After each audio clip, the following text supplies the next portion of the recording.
Welcome to the Widowed Mom Podcast, episode 271, The And of Dating Again as a Widow. Welcome to the Widowed Mom Podcast, the only podcast that offers a proven process to help you work through your grief, to grow, evolve, and create a future you can truly look forward to. Here's your host, Master Certified Life Coach, Grief Expert, Widow, and Mom, Krista St-Germain. Hey there, welcome to another episode of the podcast. We're going to talk about dating again. I realize I haven't talked about dating again in a while. So before we jump into that, I will tell you, it is hot here. It's probably hot where you are too, but it is hot here. And I'm actually loving it because I have a pool. It's an expensive pool. I don't love that part, but I do love sitting out in the pool. And I've done such a good job this summer of making time to actively pursue pleasure in the way of getting in the pool. I didn't do that the first year I lived here. I didn't get in the pool one time. It's something I've been really working on. I want to encourage you to work on it too. Where can you create pleasure for yourself in the summer? Where can you give yourself permission to experience more pleasure that maybe you aren't? What could that look like for you? And a little disclaimer before we start this episode. You'll typically hear me say spouse, probably in this one, but I just want you to know that I really don't mean just spouse. I mean your partner, your person, your human. It doesn't matter to me if you were married. It doesn't matter how you identified as, whatever labels you give it, your person. Okay. So even when I say spouse in this episode, just let that be your person. All right. And if you like this episode of the podcast, you might want to go back and listen to How to Know If You're Ready to Date Again, which is episode 42. And if you're having issues where your kids might not be approving of you dating, or you anticipate that might happen, even if your children are grown and you have grandchildren, this happens too. Then you might go listen to episode 92, which is called Dating When Kids Don't Approve. But in this one, what I wanted to talk about is the and of dating.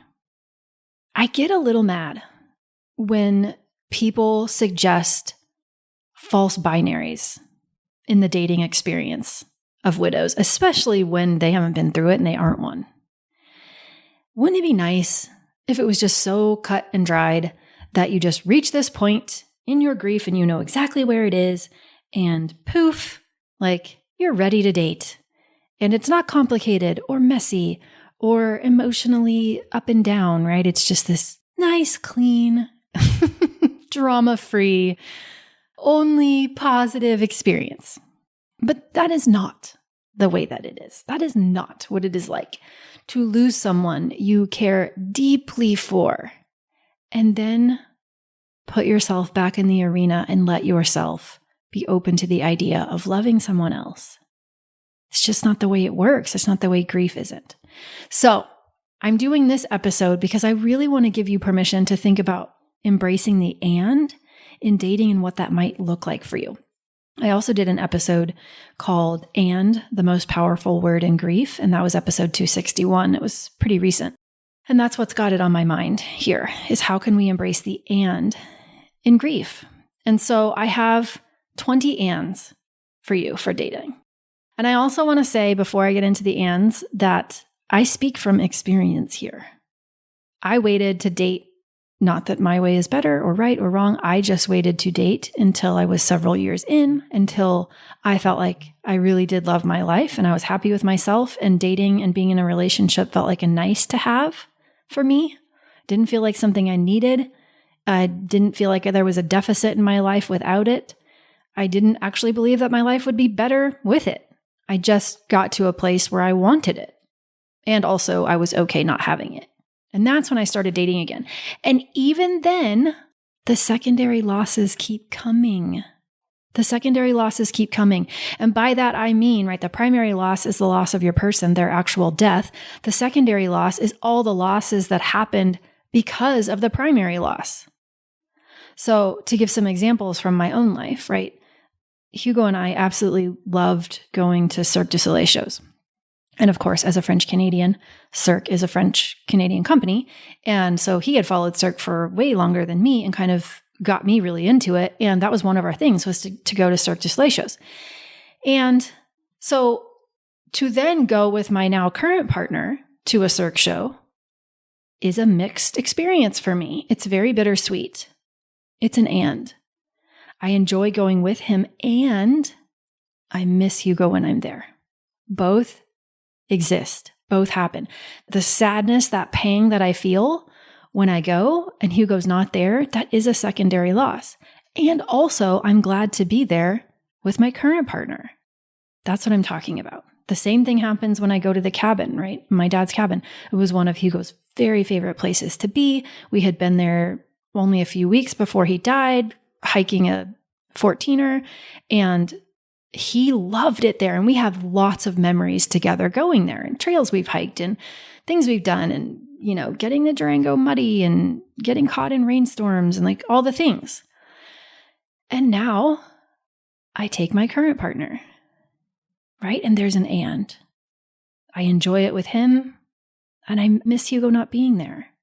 Even just wondering what Hugo would think about the world today, right? The conversations that we would have and how different they are from the conversations that my current partner and I have. My brain compares. It's okay if our brains compare. I can be present in my conversation with him and also imagine what it would be like to talk about the same issues with Hugo. It's okay to have that and. So those are some examples from my life. I want to give you 20 ands for your consideration. If you are dating again, if someday you want to date again, and I hope they help you. So here we go. You can be excited about a first date and still miss the comfort of your old routines together. You can enjoy the butterflies of a new romance and still feel loyal to your late spouse. You can look forward to new adventures and cherish the memories of past ones. You can appreciate someone's new approach to romance and still grieve the ways that your spouse showed love. You can be grateful for a new partner's understanding and still feel sad that they never met your person. You can laugh at a new joke and still feel a pang for the laughter that you shared with your late partner. You can enjoy a new relationship's excitement and still wear your wedding ring if you choose. You can feel hopeful about the future and still honor the anniversary of your spouse's death. If you remarry, you can honor your anniversary with your current partner and with your last. You can introduce your children to someone new and keep the memory of their other parent alive. You can plan a trip with a new love interest and still revisit places that hold special memories with your spouse. You can imagine a future with someone new and still keep pictures of your spouse around your home. You can enjoy the comfort of being held by someone new and still treasure the feeling of your spouse's embrace. You can build a new life with someone and still visit your spouse's grave to share your progress and your feelings.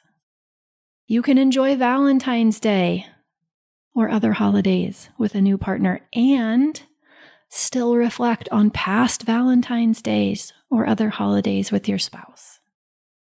You can feel loved again and still miss the unique way your spouse loved you. You can discuss plans and dreams with a new partner and still feel the weight of unfulfilled dreams that you had with your spouse. You can appreciate new traditions you create and still carry on some of the traditions you had with your spouse. You can fall in love again and still feel a deep connection to your late spouse. You can commit to someone new and still feel like part of you belongs with your late spouse. And lastly, you can receive support from a new partner during tough days and still wish your spouse were there to comfort you. Using the word "and" is such a gift. It helps us make space for the human experience that we are having. Sometimes we get so caught up because we think it's supposed to go one way and then we experience it as another and we give ourselves a hard time for that, or we don't allow it to be what it is. And I want to encourage that if you're dating or if you think about dating again, you give yourself permission to use and, to find it, to allow for it. I hope that helps you. All right, that's what I have for you. Remember, I love you.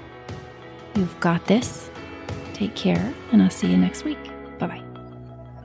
If you like what you've been hearing on this podcast and want to create a future you can truly get excited about even after the loss of your spouse, I invite you to join my Mom Goes On coaching program. It's small group coaching just for widowed moms like you, where I'll help you figure out what's holding you back and give you the tools and support you need so you can move forward with confidence. Please don't settle for a new normal that's less than what you deserve. Go to coachingwithkrista.com and click Work With Me for details and next steps. I can't wait to meet you.